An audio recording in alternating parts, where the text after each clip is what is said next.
ಇನ್ನು ಈ ಜಯಂತ್ ಅವರ ಪುತ್ರ ಹೇಳ್ತಾ ಇರ್ತಕ್ಕಂಥದ್ದು ರೂಮ್ನಲ್ಲಿ ಮಲಗಕ್ ಭಯ ಆಗುತ್ತೆ ಅಂದ್ರೆ ಆಯ್ತು ಹಾಲ್ನಲ್ಲಿ ಮಲಗು ಅಂತ ಹೇಳಿದ್ವಿ. ಹೌದು, ಯಾವ ಬುರುಡೆನೂ ಇಟ್ಟಿರ್ಲಿಲ್ಲ, ಯಾವ ಅಯ್ಯಪ್ಪನ ಬಟ್ಟೆನೂ ಸುತ್ತಿರ್ಲಿಲ್ಲ ಅದಕ್ಕೆ ಅಂತ ಈ ಜಯಂತ್ ಅವರ ಪುತ್ರ ರಿಪಬ್ಲಿಕ್ ಕನ್ನಡಕ್ಕೆ ಹೇಳಿಕೆ ಕೊಡ್ತಾನೆ.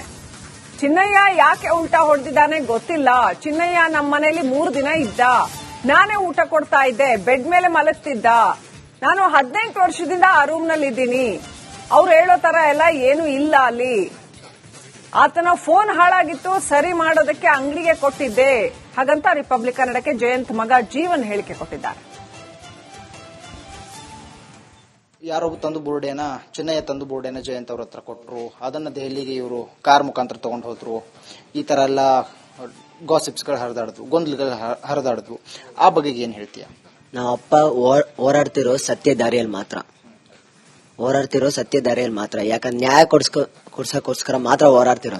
ಅದ್ ಬಿಟ್ಟಿದ್ರೆ ಸುಳ್ಳು ಗಾಸಿಪ್ಸ್ ಎಲ್ಲ ಇರಬಾರ್ದು. ಮಾಸ್ಕ್ ಮ್ಯಾನ್ ಚಿನ್ನಯ್ಯ ಇಲ್ಲಿ ಬಂದಿಲ್ಲ. ಇಲ್ಲಿ ಏಪ್ರಿಲ್ ತಿಂಗಳಲ್ಲಿ ಇಲ್ಲಿ ಬಂದಿದ್ದ ಸರ್. ನಿಮ್ ಮನೆಗೆ ಬಂದಿದ್ರು? ಹೌದು, ಬಂದಿದ್ದ. ಇಲ್ಲಿ 3 ದಿನ ಇದ್ರು. ಇಲ್ಲೇ ಮಲ್ಕೊಂಡಿದ್ದು. ನಮ್ಮ ಅಮ್ಮನೆ ಊಟ ಕೊಟ್ಟಿದ್ದವ್ರಿಗೆ ಎಲ್ಲ ಕೊಟ್ಟಿದ್ರು. ಮನೆಗೆ ಬಂದಾಗ ಅವರು ಏನಾದ್ರು ಆ ತರದ್ ವಸ್ತು ಬೋರ್ಡೆ ಆಗಿರ್ಬೋದು, ಆ ತರದ್ ಏನಾದ್ರು ಅಥವಾ ಯಾವ್ದಾದ್ರು ದಾಖಲೆಗಳು, ಡಾಕ್ಯುಮೆಂಟ್ಸ್ ಅಂತದೇನಾದ್ರು ತಂದಿದ್ರ? ಜೊತೆಗೆ ನಿಮ್ಮ ಹತ್ರ ಏನಾದ್ರು ಆ ತರ ಡಿಸ್ಕಷನ್ ಮಾಡ್ತಾ ಇದ್ರ ಅಪ್ಪ ಅವರು, ಅಥವಾ ನಿಮ್ ಜೊತೆಗೆ ಏನಾದ್ರು ಮಾತಾಡಿದ್ರ? ಇಲ್ಲ ಸರ್, ನಾನು ಆ ಟೈಮಲ್ಲಿ ಏಪ್ರಿಲ್ ತಿಂಗಳು ನನಗೆ ಇಂಟರ್ನಲ್ಸ್ ಟೈಮ್, ಸೊ ನನಗೆ ಕಾಲೇಜಿಗೆ ಹೋಗ್ತಿದ್ದೆ. ಅವ್ರು ಬೆಳಿಗ್ಗೆ ಬಂದಿದ್ರಪ್ಪ. ಬೆಳಿಗ್ಗೆ ಬಂದು ನಾರ್ಮಲ್ ಆಗಿದ್ರು. ನಾನು ಕೇಳ್ದೆ ಯಾರಂತ, ಫ್ರೆಂಡು ಅಂತ ನಮ್ಮ ಅಪ್ಪ ಹೇಳಿದ್ರು. ಸೊ ಹಂಗೆ ಬೆಳಿಗ್ಗೆ ನಾನು ಕಾಲೇಜಿಗೆ ಹೋದೆ, ಸಾಯಂಕಾಲ ಬಂದು ಅವರು ಇದ್ರು. ಸೆಕೆಂಡ್ ಡೇ ಆಯ್ತು. ಹಂಗೆ ನಾರ್ಮಲ್ ಇಲ್ಲೇ ಹಾಲಲ್ಲೇ ಮಲಗ್ತಿದ್ವಿ. ನಾವು ರೂಮಲ್ಲಿ ಮಲಗ್ತಿದ್ವಿ. ನಮ್ಮಮ್ಮ ಬೆಳಿಗ್ಗೆ ತಿಂಡಿ ಮಾಡೋಗ್ತಿದ್ರು, ತಿಂಡಿ ತಿಂತಿದ್ರು, ಎಲ್ಲ ಮಾಡ್ತಿದ್ರು. ಆಮೇಲೆ ಹೋಗ್ತಿದ್ವಿ. ಥರ್ಡ್ ಡೇ ಆಯ್ತು. ಥರ್ಡ್ ಡೇನು ಹಂಗೆ ಆಯ್ತು. ಅದ್ ಬಿಟ್ಟು ಅವ್ರು ತಂದಿದ್ ಬರೀ ಯಾವ್ದೋ ಒಂದು ಬ್ಯಾಗ್, ಒಂದು ಚೀಲದ ಬ್ಯಾಗ್ ತರ ಫಸ್ಟ್ ಡೇ ನಾನು ಅದೇನು ನೋಡಿರೋದು, ಮಿಕ್ಕಿದೇನು ಅಬ್ಸರ್ವ್ ಮಾಡಿಲ್ಲ. ಆಮೇಲೆ ಅವ್ರಿಗೇನೋ ಫೋನ್ ಸರಿ ಇರ್ಲಿಲ್ಲ ಅಂದ್ರು.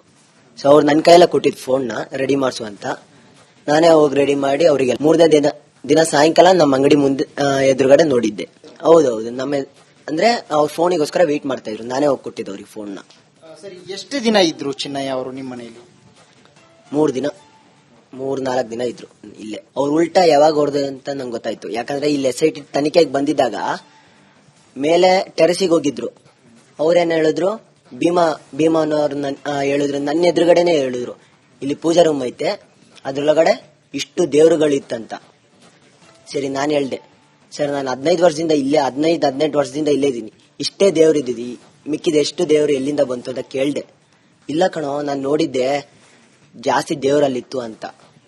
ಇಲ್ಲ ಸರ್ ನಾನು ಆಮೇಲೆ ಅವ್ರು ಹೇಳಿದ್ರು, ಇಷ್ಟು ದೇವ್ರು ಇದ್ದಿದ್ದಕ್ಕೆ ಇಲ್ಲಿ ಮಲ್ಕೊಳಕ್ ನಾಪ ಹೇಳಿದ್ರ, ಅಲ್ಲೇ ಟೆರಸಲ್ಲೇ ಮಲ್ಕೊಳ್ಳಿ, ರೂಮ್ ಐತೆ ಅಲ್ಲಿ ಮಲ್ಕೊಳ್ಳಿ ಅಂತ ಹೇಳಿದ್ರು.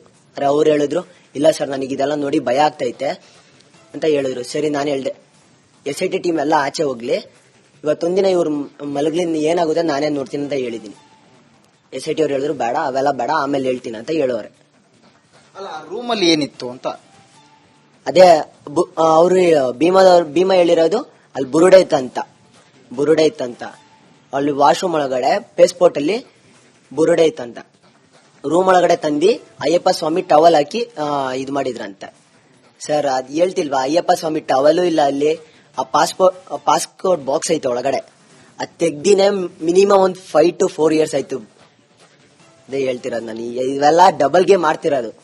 ಆಡ್ಲಿ ಪರವಾಗಿಲ್ಲ, ಸತ್ಯ ಪರ ಹೋರಾಟ ಮಾಡ್ತಾ ಇದ್ದೆ. ಅದು ಅವಾಗ್ಲೇ ನನಗೆ ಇಲ್ಲಿ SIT ತನಿಖೆ ಯಾವಾಗ ಬಂತು ಅವಾಗ್ಲೇ ನಂಗೆ ಗೊತ್ತಾಗಿತ್ತು, ಡಬಲ್ ಗೇಮ್ ಮಾಡ್ತವ್ರೆ. ಆಡ್ಲಿ ಬಿಡಿ, ಪರವಾಗಿಲ್ಲ. ಅವಾಗ್ಲೇ ಹೇಳ್ದಂಗೆ ದೇವರು ನಮ್ ಜೊತೆ ಇದ್ದಾರೆ. SIT ತನಿಖೆ ಮಾಡ್ಬೇಕಾದ್ರೆ ಚಿನ್ನಯ್ಯ ಬಂದು ಇಲ್ಲಿ ಒಂದು ಸ್ಪಾಟ್ ಮಹಜರ್ ಮಾಡುವಂತ ಸಂದರ್ಭದಲ್ಲಿ ಚಿನ್ನಯ್ಯ ಅನ್ನೋರು, ಭೀಮಾ ಅಂತ ಏನ್ ಹೇಳಿದ್ರಿ, ಚಿನ್ನಯ್ಯ ಅಂತ ಏನ್ ಹೇಳ್ತಿದ್ದೀರಿ, ಆ ಚಿನ್ನಯ್ಯ ಅವರು ಇಲ್ಲಿ ನಿಮ್ಮ ವಿರುದ್ಧವಾಗಿ ಏನಾದ್ರು ಹೇಳಿಕೆಗಳನ್ನ ಕೊಟ್ರ? ಇಲ್ಲ, ನಮ್ಮ ವಿರುದ್ಧ ಎಂತದ್ದು ಏನು ಹೇಳಿಲ್ಲ. ಇಲ್ಲಿ ಬಂದ ಸ್ಪಾಟ್ ಎಲ್ಲ ಎಲ್ಲಿ ಕೂತಿದ್ದ ಎಲ್ಲ ಮಾರ್ಕ್ ಮಾಡಿಸಿದ. ಅವ್ನು ಕೂತಿದ್ದು ಇಲ್ಲಿ, ಏನೋ ವಿಡಿಯೋ ಮಾಡಿದಂತೆ, ಅದು ಅಲ್ಲೇ ಮಾಡಿದ್. ನಾವು ಊಟ ಮಾಡಿದ್ದು ಇಲ್ಲೇ ಮಾಡಿದಂತೆ. ವಾಶ್ರೂಮ್ ಹೋಗಿದ್ದ ಅಷ್ಟೇ, ಅದ್ ಬಿಟ್ಟು ಬೇರೆ ಏನೂ ಮಾಡಿಲ್ಲ. ಜಯಂತ್ ಅವರು ಇಲ್ಲಿಂದ ಅದನ್ನ ಕಾರ್ನಲ್ಲಿ ತೆಗೆದುಕೊಂಡು ಹೋದ್ರು ಬುರುಡೆನ ಅನ್ನುವಂತ ವಿಚಾರವಾಗಿ. ಅವನೇನಾದ್ರೂ ಇಲ್ಲಿ ಬಂದಾಗ ಈ ಬುರುಡೆನ ಇವರೇ ತಂದಿದ್ದು, ಇವರೇ ನನಗೆ ಕೊಟ್ರು ಅನ್ನುವಂಥದ್ದು ಏನಾದ್ರು ಹೇಳಿದ್ನ? ಇಲ್ಲ ಸರ್, ಹೇಳ್ತಿಲ್ಲ. ಬುರುಡೆ ಬಗ್ಗೆ ಏನೂ ಗೊತ್ತಿಲ್ಲ. ಅದ್ರ ಬಗ್ಗೆ ಟಾಪಿಕ್ ಬಗ್ಗೆ ಏನು ಇಲ್ಲಿ ಮಾತಾಡೂ ಇಲ್ಲ. ಅವರು ನಾನು ಬಂದಾಗ ಏನೋ ಚಿಕ್ಕ ಚೀಲದಲ್ಲಿ ಅವ್ರ ಬಟ್ಟೆ ತಗೊಂಡ್ಬಂದಿದ್ರು. ಅದನ್ನ ನೋಡಿದ್ದೆ. ಅವರು ಇಲ್ಲೇ ಇಟ್ಕೊಂಡು ತಗೊಳ್ತಾ ಇದ್ರು ಬಟ್ಟೆ ಎಲ್ಲ, ಬಟ್ಟೆ ಬ್ರಷ್ ಅದೆಲ್ಲ ಅವರೇ ತಗೊಳ್ತಾ ಇದ್ರು. ಹೌದು, ಚಿನ್ನಯ್ಯ ಪ್ರೀಪ್ಲಾಂಡ್ ಇರ್ಬೋದು, ಏನು ಮಾಡಕ್ಕಾಗಲ್ಲ. ಇವಾಗ ಮಾಸ್ಕ್ ಮ್ಯಾನು ಚಿನ್ನಯ್ಯ ಮೇಲೆ ಎಲ್ಲರೂ ನಂಬ್ಕೊಂಡ್ ಕೂತವರಪ್ಪ. ನೋಡ್ತಾ ಇದೀನಿ, ನಾನು ಯೂಟ್ಯೂಬ್ ನೋಡ್ತಾ ಇದೀನಿ, ಕಮೆಂಟ್ ಸೆಕ್ಷನ್ ನೋಡಿದ್ರು ಚಿನ್ನಯ್ಯ ಸಪೋರ್ಟು. ಒಂದ್ 6 ತಿಂಗಳ ಮುಂಚೆ ಜೈ ಗಿರೀಶ್ ಮಠನ್ ಅವ್ರ ಟೀಮು, ಜೈ ಮಹೇಶ್ ಅಣ್ಣ ಟೀಮ್ ಅಂತ ಬರ್ತಿದ್ರು. ಇವಾಗ ಜೈ ಚಿನ್ನಯ್ಯ ಅವ್ರು ಬರ್ತವ್ರೆ. ಇವಾಗ ಇದಕ್ಕೇನೆ ಹೇಳೋಣ ಹೇಳಿ ನೀವೇ. ಏನು ಹೇಳಕ್ಕಾಗಲ್ಲ, ಗವರ್ಮೆಂಟ್ ಹಂಗಾಗೋಗಿದೆ. ಇದೊಂದು ಸರಿ ಆದ್ರೆ ಎಲ್ಲ ಸರಿ ಆಗುತ್ತೆ. ಕ್ಯಾಮರಾ ಪರ್ಸನ್ ಕೃಷ್ಣ ಜೊತೆ ಅರವಿಂದ್, ರಿಪಬ್ಲಿಕ್ ಕನ್ನಡ, ಬೆಂಗಳೂರು. ಇನ್ನು ಈ ಜಯಂತ್ ಅವರ ಪುತ್ರ ಹೇಳ್ತಾ ಇರ್ತಕ್ಕಂಥದ್ದು ರೂಮ್ನಲ್ಲಿ ಮಲಗಕ್ ಭಯ ಆಗುತ್ತೆ ಅಂದ್ರೆ ಆಯ್ತು ಹಾಲ್ನಲ್ಲಿ ಮಲಗು ಅಂತ ಹೇಳಿದ್ವಿ. ಹೌದು, ಯಾವ ಬುರುಡೆನೂ ಇಟ್ಟಿರ್ಲಿಲ್ಲ, ಯಾವ ಅಯ್ಯಪ್ಪನ ಬಟ್ಟೆನೂ ಸುತ್ತಿರ್ಲಿಲ್ಲ ಅದಕ್ಕೆ ಅಂತ ಈ ಜಯಂತ್ ಅವರ ಪುತ್ರ ರಿಪಬ್ಲಿಕ್ ಕನ್ನಡಕ್ಕೆ ಹೇಳಿಕೆ ಕೊಡ್ತಾನೆ. ಚಿನ್ನಯ್ಯ ಯಾಕೆ ಉಲ್ಟಾ ಹೊಡೆದಿದ್ದಾನೆ ಗೊತ್ತಿಲ್ಲ. ಚಿನ್ನಯ್ಯ ನಮ್ಮ ಮನೇಲಿ 3 ದಿನ ಇದ್ದ, ನಾನೇ ಊಟ ಕೊಡ್ತಾ ಇದ್ದೆ, ಬೆಡ್ ಮೇಲೆ ಮಲಗ್ತಿದ್ದ. ನಾನು 18 ವರ್ಷದಿಂದ ಆ ರೂಮ್ ನಲ್ಲಿ ಇದ್ದೀನಿ. ಅವ್ರು ಹೇಳೋ ತರ ಎಲ್ಲ ಏನು ಇಲ್ಲ ಅಲ್ಲಿ. ಆತನ ಫೋನ್ ಹಾಳಾಗಿತ್ತು, ಸರಿ ಮಾಡೋದಕ್ಕೆ ಅಂಗಡಿಗೆ ಕೊಟ್ಟಿದ್ದೆ. ಹಾಗಂತ ರಿಪಬ್ಲಿಕ್ ಕನ್ನಡಕ್ಕೆ ಜಯಂತ್ ಮಗ ಜೀವನ್ ಹೇಳಿಕೆ ಕೊಟ್ಟಿದ್ದಾರೆ. ಯಾರೋ ತಂದು ಬೋರ್ಡೇನ ಚಿನ್ನಯ್ಯ ತಂದು ಬೋರ್ಡೇನ ಜಯಂತ್ ಅವ್ರ ಹತ್ರ ಕೊಟ್ರು. ಅದನ್ನ ದೆಹಲಿಗೆ ಇವರು ಕಾರ್ ಮುಖಾಂತರ ತಗೊಂಡು ಹೋದ್ರು. ಈ ತರ ಎಲ್ಲ ಗಾಸಿಪ್ಸ್ಗಳು ಹರಿದಾಡಿದ್ವು, ಗೊಂದಲಗಳು ಹರಿದಾಡಿದ್ವು. ಆ ಬಗೆಗೆ ಏನ್ ಹೇಳ್ತೀಯ? ನಾವಪ್ಪ ಹೋರಾಡ್ತಿರೋ ಸತ್ಯ ದಾರಿಯಲ್ಲಿ ಮಾತ್ರ. ಯಾಕಂದ್ರೆ ನ್ಯಾಯ ಕೊಡ್ಸಕ್ಕೋಸ್ಕರ ಮಾತ್ರ ಹೋರಾಡ್ತಿರೋ. ಅದ್ ಬಿಟ್ಟಿದ್ರ ಸುಳ್ಳು ಗಾಸಿಪ್ಸ್ ಎಲ್ಲ ಇರಬಾರ್ದು. ಮಾಸ್ಕ್ ಮ್ಯಾನ್ ಚಿನ್ನಯ್ಯ ಇಲ್ಲಿ ಬಂದಿಲ್ಲ. ಇಲ್ಲಿ ಏಪ್ರಿಲ್ ತಿಂಗಳಲ್ಲಿ ಇಲ್ಲಿ ಬಂದಿದ್ದ ಸರ್. ನಿಮ್ ಮನೆಗೆ ಬಂದಿದ್ರು? ಹೌದು, ಬಂದಿದ್ದ. ಇಲ್ಲಿ 3 ದಿನ ಇದ್ರು. ಇಲ್ಲೇ ಮಲ್ಕೊಂಡಿದ್ದು. ನಮ್ಮ ಅಮ್ಮನೆ ಊಟ ಕೊಟ್ಟಿದ್ದವ್ರಿಗೆ ಎಲ್ಲ ಕೊಟ್ಟಿದ್ರು. ಮನೆಗೆ ಬಂದಾಗ ಅವರು ಏನಾದ್ರು ಆ ತರದ್ ವಸ್ತು ಬೋರ್ಡೆ ಆಗಿರ್ಬೋದು, ಆ ತರದ್ ಏನಾದ್ರು, ಅಥವಾ ಯಾವ್ದಾದ್ರು ದಾಖಲೆಗಳು, ಡಾಕ್ಯುಮೆಂಟ್ಸ್ ಅಂತದೇನಾದ್ರು ತಂದಿದ್ರ? ಜೊತೆಗೆ ನಿಮ್ಮ ಹತ್ರ ಏನಾದ್ರು ಆ ತರ ಡಿಸ್ಕಷನ್ ಮಾಡ್ತಾ ಇದ್ರ ಅಪ್ಪ ಅವರು, ಅಥವಾ ನಿಮ್ ಜೊತೆಗೆ ಏನಾದ್ರು ಮಾತಾಡಿದ್ರ? ಇಲ್ಲ ಸರ್, ನಾನು ಆ ಟೈಮಲ್ಲಿ ಏಪ್ರಿಲ್ ತಿಂಗಳು ನನಗೆ ಇಂಟರ್ನಲ್ಸ್ ಟೈಮ್. ಸೊ ನನಗೆ ಕಾಲೇಜಿಗೆ ಹೋಗ್ತಿದ್ದೆ. ಅವ್ರು ಬೆಳಿಗ್ಗೆ ಬಂದಿದ್ರಪ್ಪ. ಬೆಳಿಗ್ಗೆ ಬಂದು ನಾರ್ಮಲ್ ಆಗಿದ್ರು. ನಾನು ಕೇಳ್ದೆ ಯಾರಂತ, ಫ್ರೆಂಡು ಅಂತ ನಮ್ಮ ಅಪ್ಪ ಹೇಳಿದ್ರು.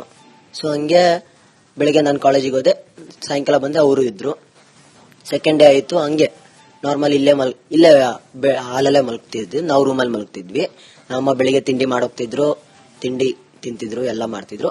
ಆಮೇಲೆ ಹೋಗ್ತಿದ್ವಿ. ಥರ್ಡ್ ಡೇ ಆಯ್ತು. ಥರ್ಡ್ ಡೇನು ಹಂಗೆ ಆಯ್ತು. ಅದ್ ಬಿಟ್ಟು ಅವ್ರು ತಂದಿದ್ ಬರೀ ಯಾವ್ದೋ ಒಂದು ಬ್ಯಾಗ್, ಒಂದು ಚೀಲದ ಬ್ಯಾಗ್ ತರ. ಫಸ್ಟ್ ಡೇ ನಾನು ಅದೇನು ನೋಡಿರೋದು, ಮಿಕ್ಕಿದೇನು ಅಬ್ಸರ್ವ್ ಮಾಡಿಲ್ಲ. ಆಮೇಲೆ ಅವ್ರಿಗೇನೋ ಫೋನ್ ಸರಿ ಇರ್ಲಿಲ್ಲ ಅಂದ್ರು.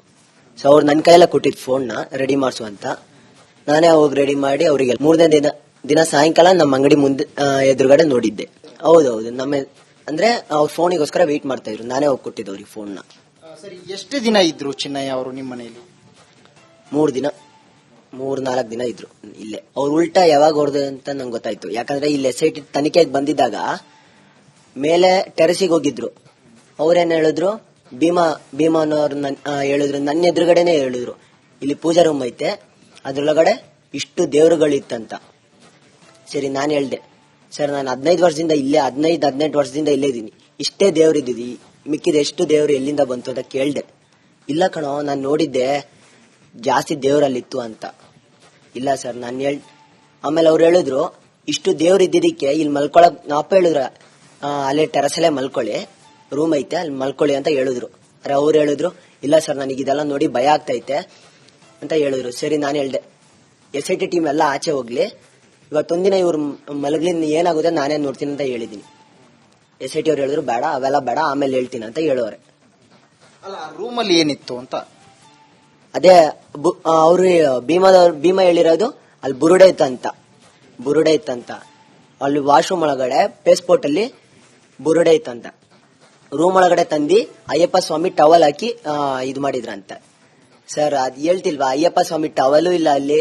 ಆ ಪಾಸ್ಪೋರ್ಟ್ ಬಾಕ್ಸ್ ಐತೆ ಒಳಗಡೆ, ಅದ್ ತೆಗ್ದಿನೇ ಮಿನಿಮಮ್ ಒಂದು 5 to 4 years ಆಯ್ತು.